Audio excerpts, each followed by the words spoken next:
Section 1. You will hear a conversation between a guest and the receptionist at a hotel. First, you have some time to look at questions 1 to 5. Now we shall begin. You should answer the questions as you listen, because you will not hear the recording a second time. Listen carefully and answer questions 1 to 5. Good afternoon. My name is Kelvin Jones. I booked by internet yesterday. Good afternoon, Mr. Jones. Welcome to the Armitage Hotel.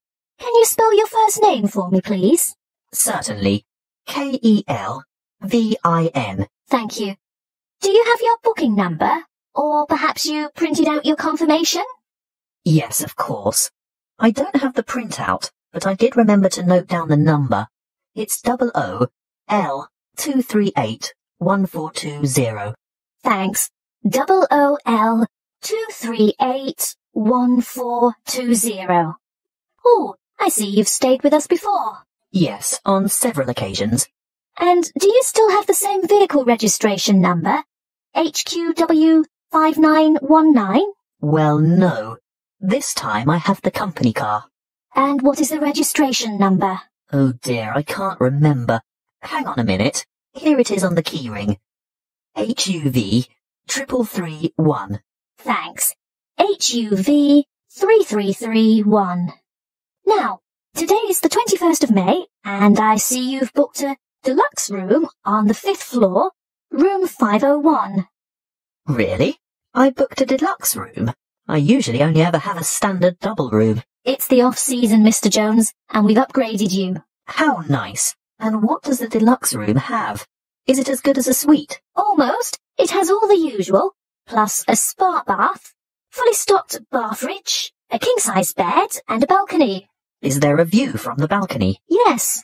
Is that a view of the bay? Yes, and a glimpse of the Blue Lagoon as well. Very nice. I hope it'll be warm enough to sit out there. We can't guarantee the weather, Mr. Jones, although we do try to make your stay as comfortable as possible. Thank you. Now that you mention comfort, is it possible to have some extra pillows, please? I have a sore shoulder, you see, and I need to prop it up at night, or I don't get any sleep.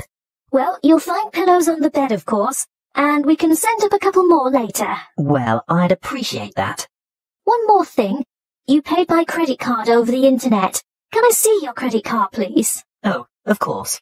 And some photo ID? What would you like? Driver's license? Yes, that's fine. You're staying for 5 days, is that right? That was the original plan, yes. But the conference has been cut short by 2 days because the keynote speaker is ill. So I'll be going home on Wednesday. So that's just 3 nights in all. Afraid so. Before you hear the rest of the conversation, you have some time to look at questions 6 to 10.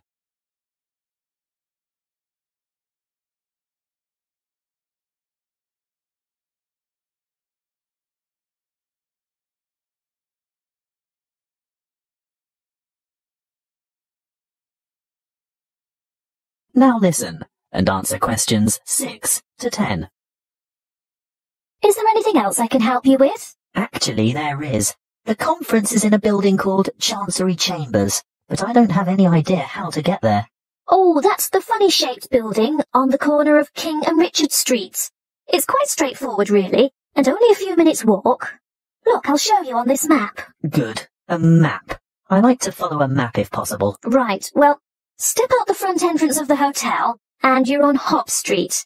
Head south on Hop Street towards Gorse Lane, and take the second on the left onto Vickers Street West.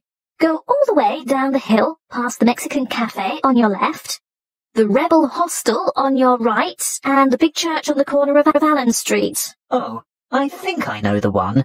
It has a huge steeple. Yes, you're right. When you get to the bottom of the hill, you'll have to cross over the main street. What's the name of the main street? Mill Street. Mill Street. Ah, yes, there it is. Cross the main street and continue on to Vickers Street East. There's a big bank next to a bookshop on the corner. Go up the hill towards the entrance to the park. I've heard it's very beautiful. Oh, yes. Well worth a look when you've got some free time.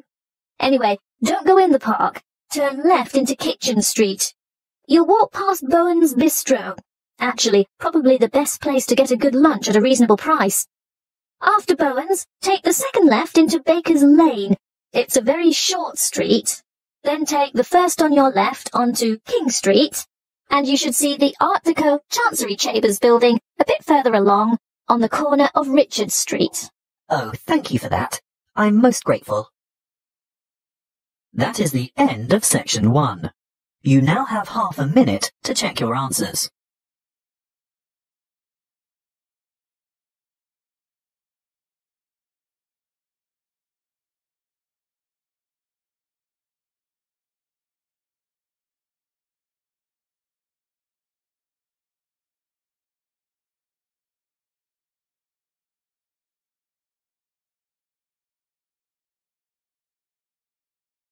Now turn to section 2.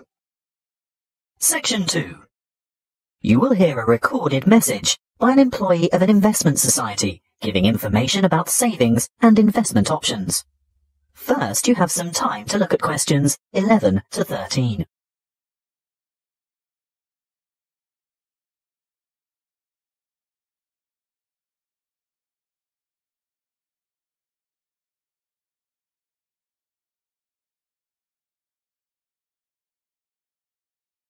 Listen carefully and answer questions 11 to 13.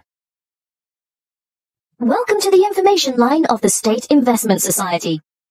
Why would you choose to put your money into an investment society and not a bank? Well, SIS offers everything you'd expect from a bank, but the difference is we're a cooperative. We're 100% owned by our customers, people like you, and that means we always put your best interests first. You won't see our profits going into large foreign-owned finance corporations. No, you'll see them coming back to you and your local community. As a cooperative, we work hard to keep our fees competitive and absolutely minimal. Even better, we can advise you about ways to avoid fees. Here are some suggestions. Firstly, we recommend you carry out as much of your personal banking as possible with us. We won't charge account fees unless your account becomes inactive for some reason. See? No unnecessary fees. Secondly, if you maintain certain minimum account balances, you won't have to pay any transaction charges for transferring money between any accounts that have the same customer number, although there may be some service charges that apply, such as the establishment of automatic payments. So, how can we help you? Before you hear the rest of the talk, you have some time to look at questions 14 to 20.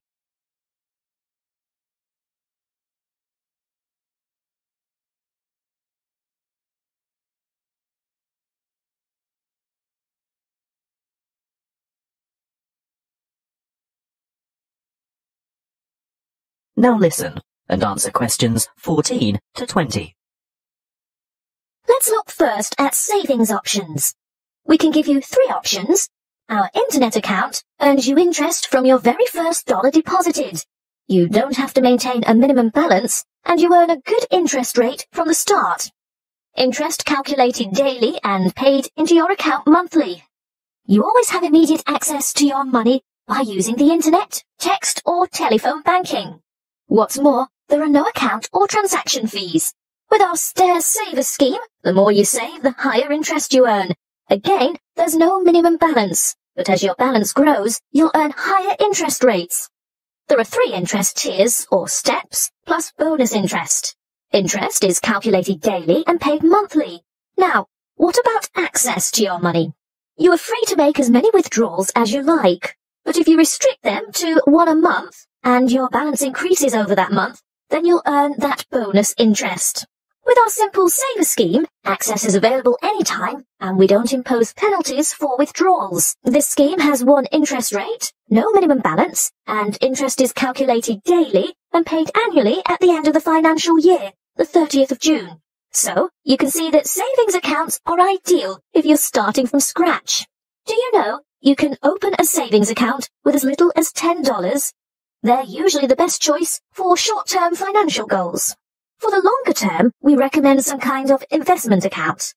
Let's take a look at our investment options. Starting with the safest, the most secure, low-risk option is a basic term deposit, starting with a minimum deposit of $1,000. Interest is calculated daily, but you can choose whether to have it paid out monthly, quarterly, or at maturity. What we recommend if you really want to see money grow is having interest compounded quarterly. You'll only get access to your funds when your term deposit matures, so be sure to think carefully about the amount of time before you lock it away. It could be anything from 6 months to 5 years. Bonds are generally a longer commitment, but they may bring better rewards in the future. There is a minimum deposit of $5,000 and interest is calculated daily. You may choose to have interest compounded quarterly or paid out quarterly. And of course, you'll have access to your money when your bond reaches maturity. Looking really long term, there is our retirement fund, which is of course a savings plan for retirement. There is no minimum deposit, but the good news is that you can choose to contribute a certain percentage of your income before tax is paid on it. As for interest, well, you choose a particular type of fund which has a different level of return depending on the level of risk. And access? Well, not before you turn 60 years old. As I said, it's a retirement scheme. That is the end of section 2. You now have half a minute to check your answers.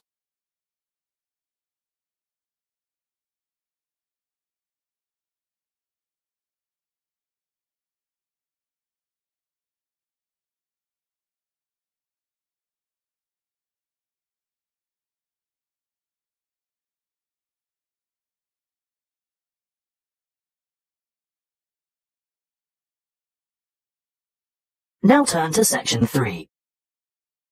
Section 3. You will hear a conversation between 2 students and their professor, who is asking them to organise a panel discussion for an upcoming conference. First, you have some time to look at questions 21 to 23.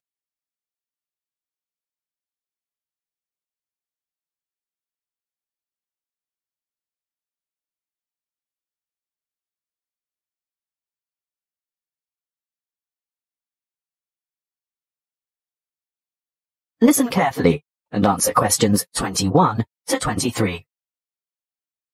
Come in and sit down, Louise, Stuart. I suppose you're wondering why I've asked you both to come here today. Well, we've heard rumours. Forget the rumours. I'll get straight down to business. You know that I'm organising a conference on 17th century English literature? Yes, but, well, I've arranged for 3 keynote speakers, and I've invited 25 panellists so that we can have 5 panel discussions, and I want you two to organise one of the panel discussions. But we haven't done that before. Is it like a team presentation? No, the purpose is quite different. In a team presentation, the group presents agreed-upon views, as you have both done at the end of a group project. Yes. Well, in a panel discussion, the purpose is to put forward different views. We want to expose the audience to several different viewpoints at the same session. It can help the audience evaluate their own positions regarding specific issues, and if it's well conducted, it's usually more interesting than a single speaker forum. Before you hear the rest of the conversation, you have some time to look at questions 24 to 30.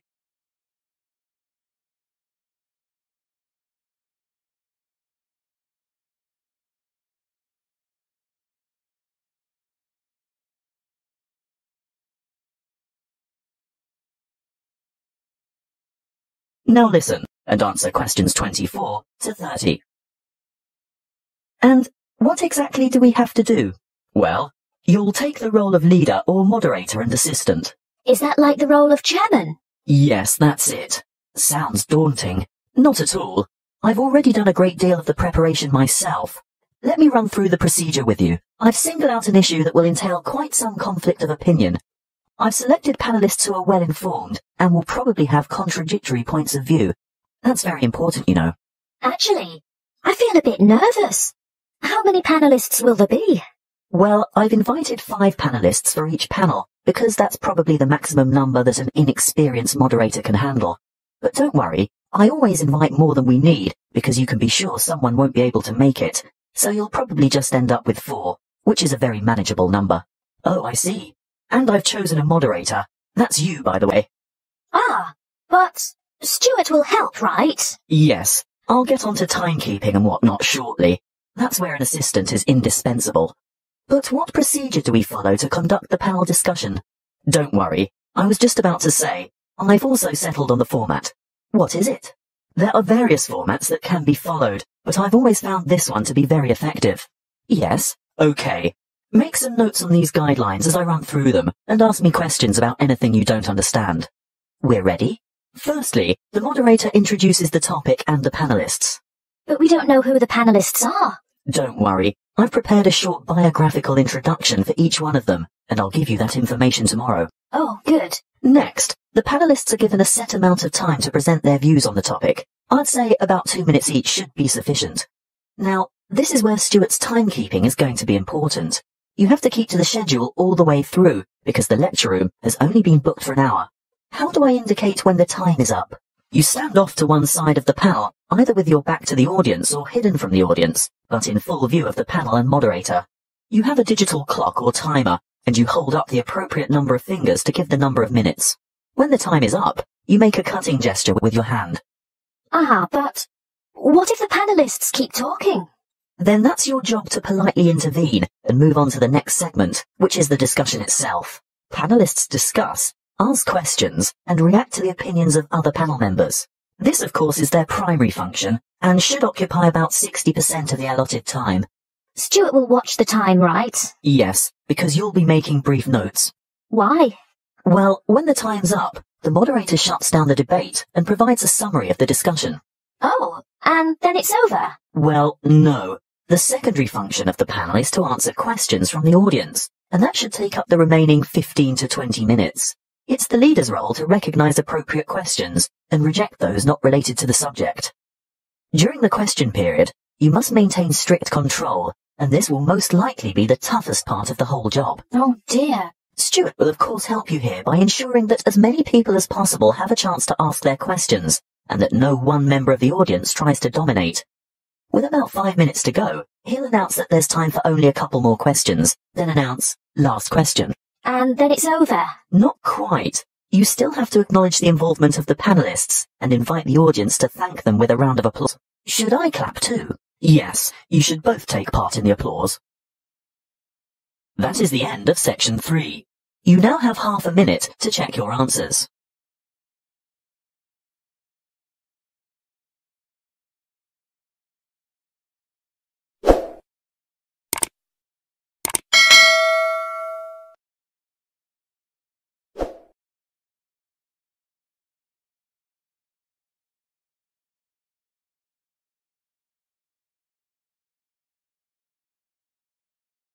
Now turn to section 4.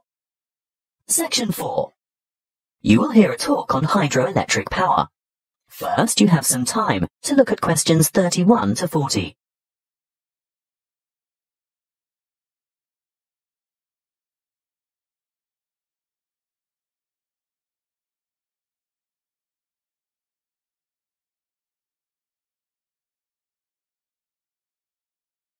Listen carefully and answer questions 31 to 40. Welcome to our series on renewable resources. The topic today is hydropower. As you most probably know, hydro means water. So we are talking about using water to generate electricity. Of course, there are many ways to generate electricity, but hydropower is important to the community. Firstly and obviously, because it's renewable. The Earth's hydrologic cycle of constant evaporation and transpiration provides a continual supply of water from rainfall and snowmelt. The second point to consider is its efficiency. Hydropower plants are able to convert approximately 90% of the energy from the falling water into electric energy, whereas many fossil-fueled plants lose more than half of the energy content of their fuel by way of waste heat and gases. For this reason, they are very efficient. Hydropower is also clean. It doesn't emit harmful gases that contribute to air pollution, acid rain, and global warming.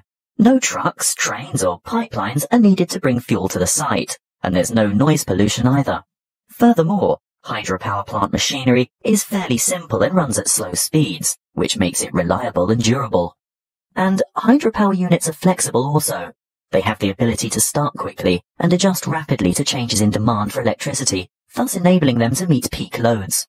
But this also allows them to serve as reserve capacity and bring more stability to the power system overall.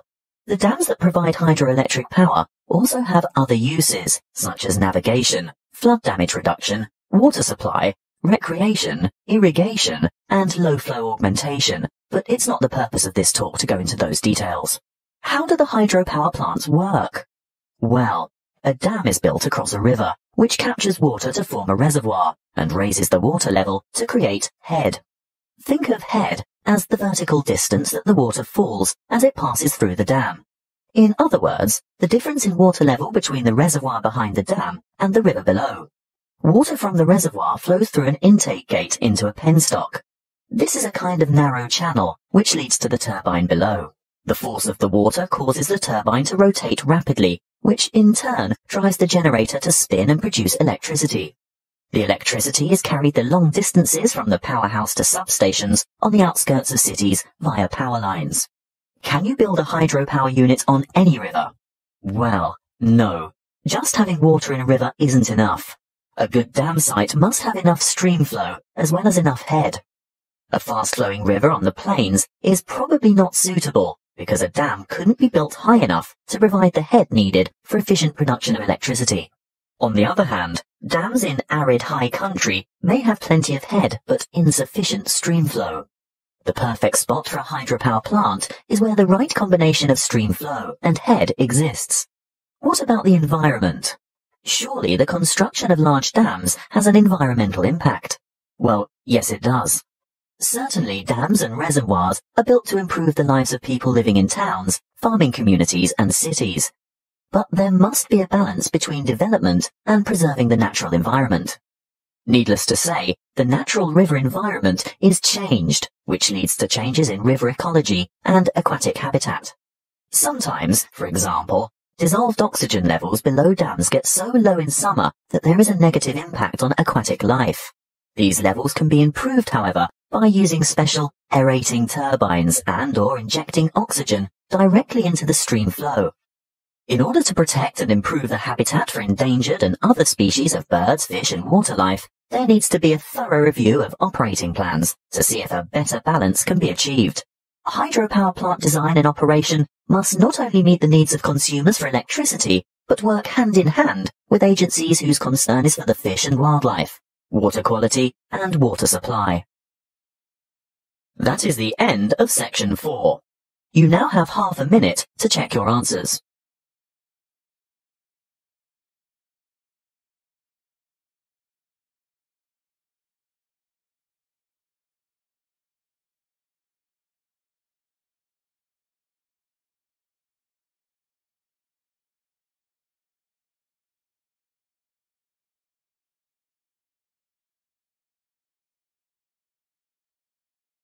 This is the end of the listening test. You now have 10 minutes to transfer your answers to the listening answer sheet.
Thanks for watching. Here are other 2 videos. You can watch them as well.